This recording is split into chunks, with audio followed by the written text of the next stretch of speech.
The official procession of the late former Prime Minister Raila Amolo Odinga was rerouted to the Moi International Sports Centre, Kasarani today after overwhelming crowds at Jomo Kenyatta International Airport. Jkia made the planned transfer impossible. Initial arrangements were for Mr. Odinga's remains to be moved from Jkia to the Lee Funeral Home for final preparations before being taken to Parliament buildings for public viewing.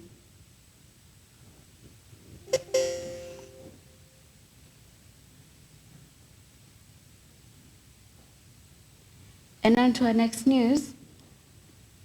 The government has announced that a state funeral service for Raila Odinga will be held on Friday at Nyayo National Stadium. According to the National Funeral Committee, chaired by Deputy President Kithure Kindiki, on Friday, the cortege will move to Nyayo National Stadium for the state funeral service from 8 a.m., after which the body will be taken to the family home in Karen for an overnight vigil. On Saturday, the procession will travel to Kisumu for public viewing, then proceed to Bondo for an overnight vigil. Burial is set for Sunday at Oponda Farm in Siaya County.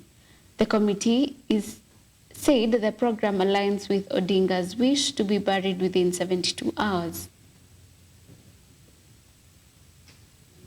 And on to our next news item. Operations at the Jkia were temporarily suspended this morning following a major security breach caused by overwhelming crowds gathering to receive the remains of the late former Prime Minister Raila Odinga.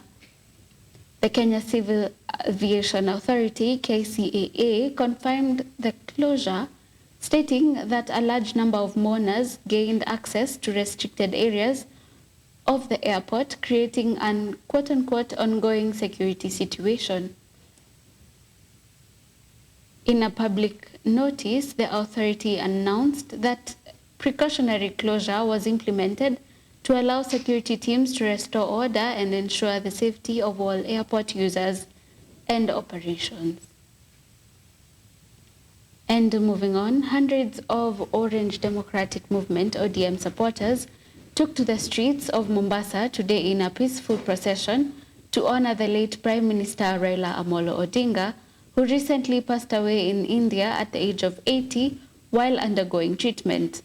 By Thursday morning, however, ODM officials in Coastal City had successfully mobilized supporters. They gathered at Mwembe Tayari before proceeding to march through the main streets of Mombasa in what was a powerful demonstration of respect and grief for their longtime politician patron. And on to our final news.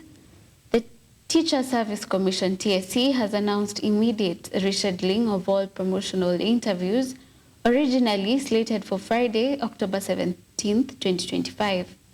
In a circular issued to the teachers today, the Commission confirmed suspension of the planned activities. That is all. Thank you for watching the brief news at 4 p.m. My name is Catherine Govey and our sign language interpreter is Wanjangede. Good afternoon.